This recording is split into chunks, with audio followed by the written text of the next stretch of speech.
говорят, Саушка. Божечка. Машка, да?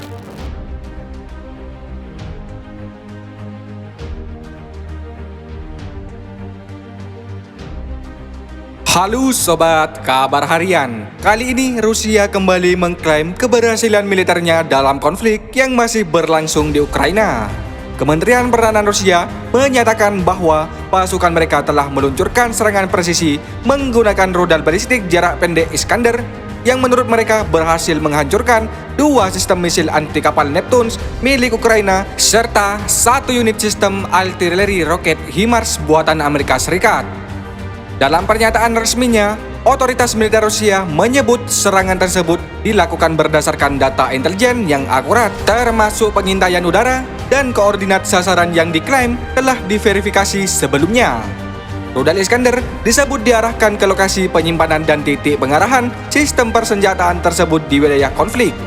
Menurut Rusia, penggunaan rudal Iskander menunjukkan efektivitas senjata presisi tinggi mereka dalam menghadapi sistem persenjataan modern yang dipasok dari barat ke Ukraina.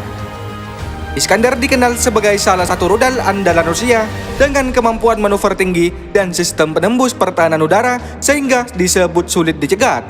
Pihak Rusia mengklaim bahwa hancurnya sistem Neptune dan HIMARS akan mengurangi kemampuan Ukraina dalam melancarkan serangan balasan, khususnya serangan jarak jauh terhadap target militer Rusia. Neptune tersendiri merupakan misil buatan Ukraina yang sebelumnya diklaim berhasil digunakan untuk menargetkan aset laut Rusia, sementara HIMARS menjadi simbol dukungan militer Barat karena kemampuannya melakukan serangan presisi dari jarak jauh.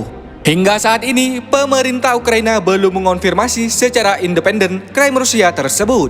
Dalam beberapa pernyataan sebelumnya, Kiev menegaskan bahwa Moskow kerap melebih-lebihkan hasil serangan militernya sebagai bagian dari perang informasi.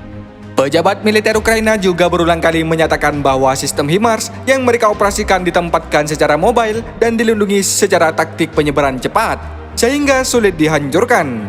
Sementara itu, negara-negara Barat mendukung Ukraina, termasuk Amerika Serikat, biasanya tidak memberikan rincian langsung terkait status sistem persenjataan di medan tempur demi alasan keamanan operasional. Pengamat militer internasional menilai bahwa klaim semacam ini perlu disikapi dengan hati-hati. Dalam konflik modern, informasi mengenai keberhasilan atau kegagalan serangan seringkali digunakan sebagai alat propaganda untuk mempengaruhi opini publik dan moral pasukan. Namun demikian, para analis juga mencatat bahwa Rusia terus berupaya menargetkan sistem senjata strategis Ukraina, khususnya yang dipasok oleh negara Barat, karena sistem tersebut dinilai memiliki dampak signifikan terhadap dinamika pertempuran di lapangan. Konflik Rusia-Ukraina hingga kini masih terus berlangsung dengan intensitas yang fluktuatif. Serangan dan klaim balasan dari kedua belah pihak menunjukkan bahwa perang tidak hanya terjadi di medan tempur, tetapi juga di ruang informasi global. Masyarakat internasional terus memantau perkembangan situasi dengan cermat, sembari mendorong upaya diplomasi untuk menghentikan eskalasi dan meminimalkan dampak kemanusiaan akibat konflik berkepanjangan tersebut.